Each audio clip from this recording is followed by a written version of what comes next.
আলিপুরদুয়ারের মাদারিহাট বীরপাড়া ব্লকে ডিমডিমা এলাকার haven shelter home বহুদিন ধরেই নিরাশ্রয় ও মানসিক ভারসাম্যহীন মানুষের শেষ ভরসা।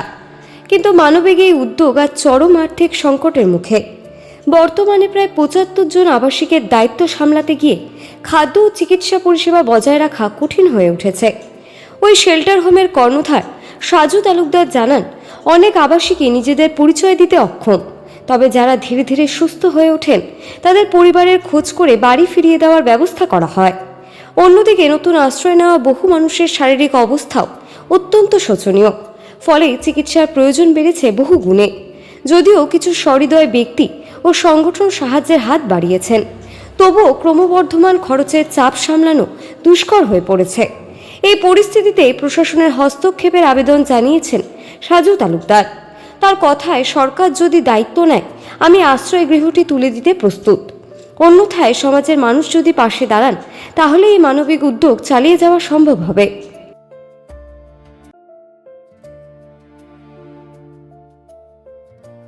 সমস্যা অনেক, যেরকম এখন ৭৫ জন আবাসিক, তাদের আমার ডেলি ৪৫ কেজি চাল লাগছে, সেটা জোগাড় করা। দ্বিতীয়ত আমাদের বাউন্ডারি নেই, সেটা দরকার।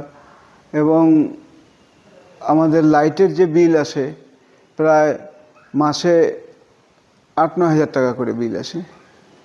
এতগুলো মানুষ, ফ্যান চলে, লাইট জ্বলে। এবং সবচেয়ে সমস্যার সম্মুখীন হচ্ছে এখন যারা বিভিন্ন জায়গায় থেকে মানুষজনকে পাচ্ছেন অসুস্থ অবস্থায়, তাদেরকে হেভেন শেল্টার হোমে দিয়ে যাচ্ছেন। এবার আমাদের অত লোকবল নেই, আমাদের নিজে হাতে করতে হয়। এবং এরকম কিছু আবাসিক আছেন যারা জামা কাপড় পটিতেই করছেন, তাদের সেন্স নেই, পেচ্ছাপ পায়খানা সব বিছানায়, সেগুলো পরিষ্কার করা। আমাদের তবুও এই মুহূর্তে ৬ জন স্টাফ আছে, কিন্তু স্টাফের তো একটা ন্যূনতম তাদেরকে একটা পয়সা দিতে হয়।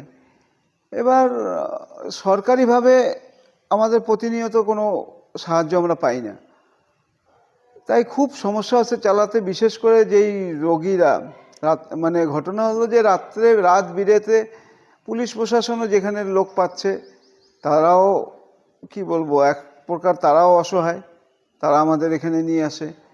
এবার তাদেরকে সেই একটা নতুন মানসিক রোগী বা শারীরিক অসুস্থ মানুষকে নিয়ে আসার পর তার যে শুশ্রূষা করতে হয়, সেটাই আমাদের ঘাম ছুটে যায়। এবার তাদেরকে যদি হসপিটালে ভর্তি করি, হসপিটালে ভর্তি করলে আধার কার্ড মাস্ট। আধার কার্ড না হলে তাদের কিছু টেস্ট যেগুলো আছে সেগুলো হবে না। এবং হসপিটালে ভর্তি রাখলে আননোন পেশেন্টকে ভর্তি রাখে না হসপিটাল, তার সঙ্গে আমাকে অ্যাটেন্ডেন্স রাখতে হয়, এবং অ্যাটেন্ডেন্স আমার পক্ষে রাখা সম্ভব না। তো তাদেরকে প্রাইভেটে চিকিৎসা করাতে হয়, সেটা একটা খরচের ব্যাপার আছে। এই সব নিয়ে খুব সমস্যার মধ্যে চলছে হেভেন শেল্টার হোম। মানুষ সাহায্য করছেন, কিন্তু কতদিন মানুষের সাহায্যের ভরসায় থাকবো? দিন দিন লোক বেড়েই যাচ্ছে। এতগুলো লোককে, মানসিক রোগী, কেউ শারীরিকভাবে অক্ষম, তাদেরকে মেনটেন করা আমি আর পেরে উঠছি না। আপনি কি চাচ্ছেন? আমি চাইছি যে হয় যারা মানুষ দিচ্ছেন এনে তারা পাশে দাঁড়ান, শুধু বিক্ষিপ্তভাবে দাঁড়ালে হবে না, কন্টিনিউ একটা মানুষকে যে দিয়ে যাচ্ছেন তার কন্টিনিউ খোঁজখবর রাখা, তার কন্টিনিউ দেখাশোনা, সেই দায়িত্বটা তাদেরকে নিলে ভালো হয়। আর না হয়তো সরকার যদি এটাকে অধিগ্রহণ করতে চায়, আমি স্বেচ্ছায় সরকারের হাতে তুলে দিতে রাজি আছি। কারণ আমি নিজে এখন মানসিক রোগী হয়ে গেছি, আমার প্রতিদিন ওষুধ খেতে হয় মানসিক রোগীর। তো এটা আমি কিভাবে চালাবো তাহলে? আমার তো আর আমি রাস্তা দেখতে পাচ্ছি না, অথই জলে পড়ে আছি। এবার মানবিক কারণে মানুষগুলোকে যারা নিয়ে আসে তাদেরকে আমি ঠেলে বের করেও দিতে পারি না, রাখতেই হচ্ছে মানবিক কারণে। কিন্তু আমার এখন আর ক্ষমতার বাইরে হয়ে গেছে। আমি Saju Talukdar, heaven shelter home পরিবারের কর্ণধার।